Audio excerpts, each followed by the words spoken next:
A pretty picture with bright textures, but inside of it you'll find, well, you'll find nothing, because this movie is literally pointless. How come? Encanto is a story with a big and lost potential about an extraordinary family with magical powers. It looks like a wonderland of opportunities, so what can possibly go wrong? Welp, it happens sometimes too.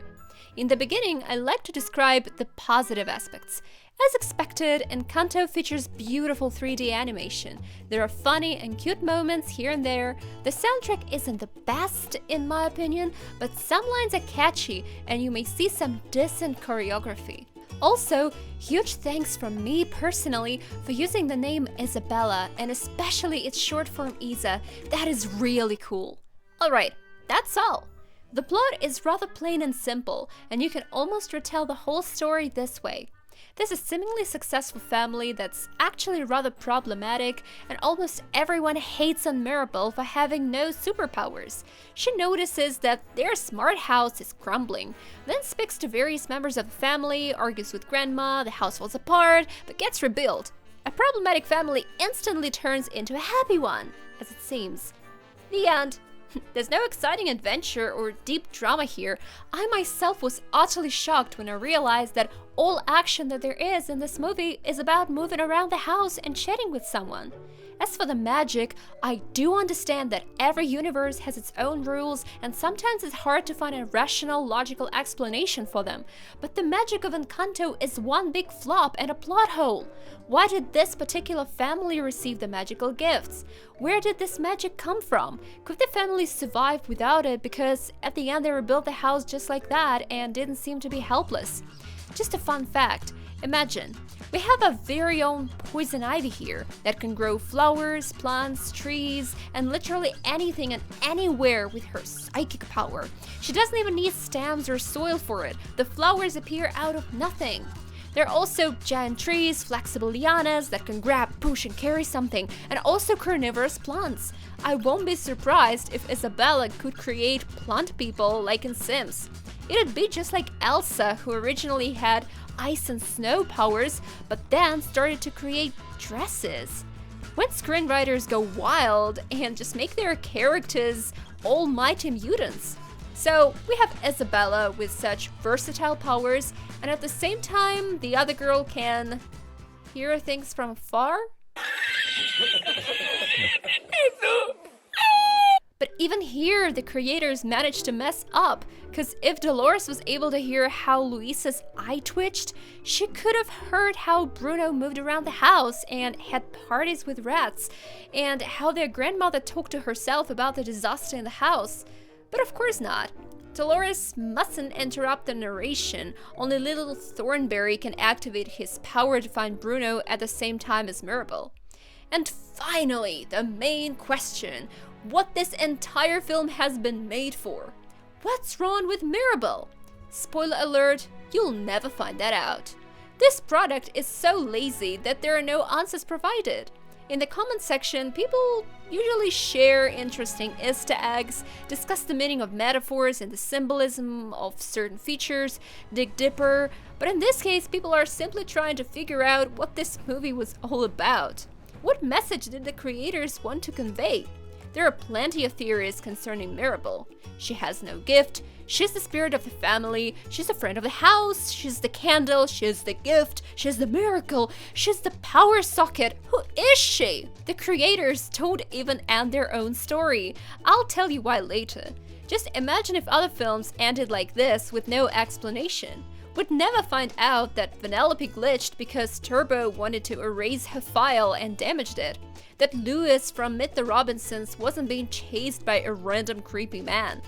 But even in Vanellope's case, it wouldn't be as bad as it is here with Mirabel, where there's no sense or moral. They could have come up with any twist. Personally, I like the ending where it is revealed that Mirabel possessed Abuela's gift all along, meaning that she was a natural leader and the family's counselor, the keeper of the candle, the house, etc. But this position had already been taken by Abuela. That's why Mirabel didn't get a room. At the end, it would turn out that Mirabel excels at solving family conflicts and guiding its members, and Abuela's room would turn into Mirabel's chamber. Something like that, even though there are plenty of other options. But the creators hasn't chosen any of them. Yes, I do realize what moral we can derive at the end. The Madrigals, Granny in particular, focus too much on their superiority and exceptionalism, which made them chase after elusive prestige, even though the initial goal was simply to survive, live, not necessarily as the best family of the village with perfect gifts. But it's shown in a weird way. What's up with Mirabel then? In this case, Isabella could have been the protagonist, and here Mirabel steals all the spotlight with her big problem that won't even be solved. In the case of Arcane, I just got fed up with all positive reviews with this damn word masterpiece. But here, I'm just sad that people pay more attention to the name of the brand and it shapes their opinion. While other amazing works either have low ratings or very few people have heard of them, here advertisement and the big name do it all. And I want to be among those who don't scream with delight because you're supposed to, but genuinely wants the product to be better. So why did Encanto turn out to be so raw? It's just my theory for now, but I think Encanto faced Frozen 2's fate. It's no secret that time was running out and the script hadn't been finished yet.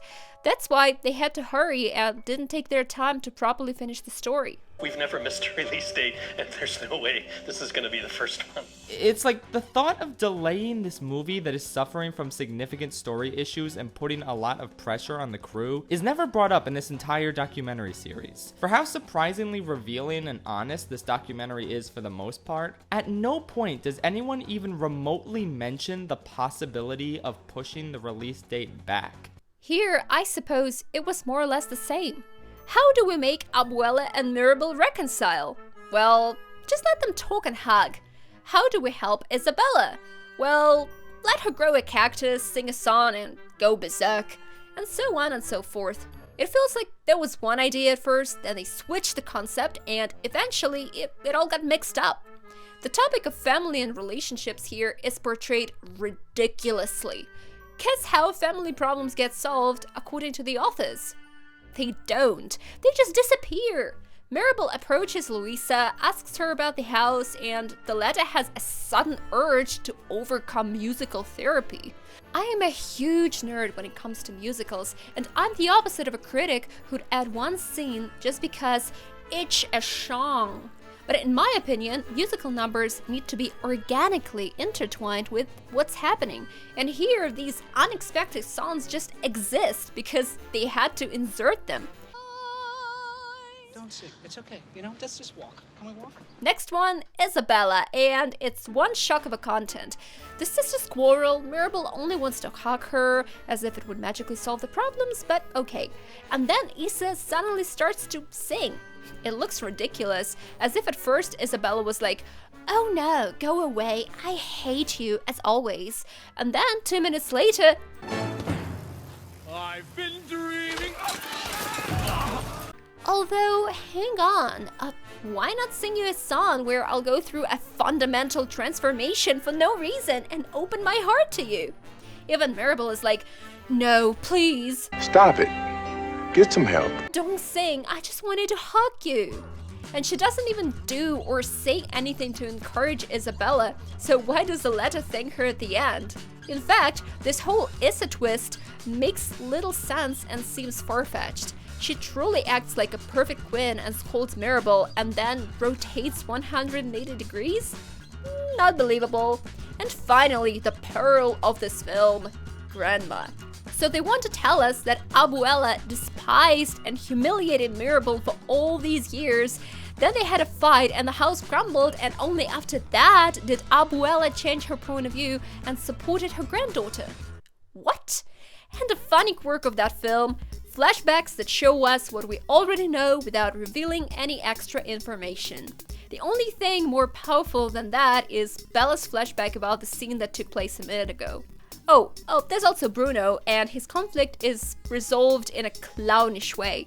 So at first almost everyone was scared of him, some people were even offended, they sang a whole damn song where they disparaged him, and then he came back to them at the end like, hey guys, look who's back, and everyone was glad and didn't care. That's really cool. Conclusion.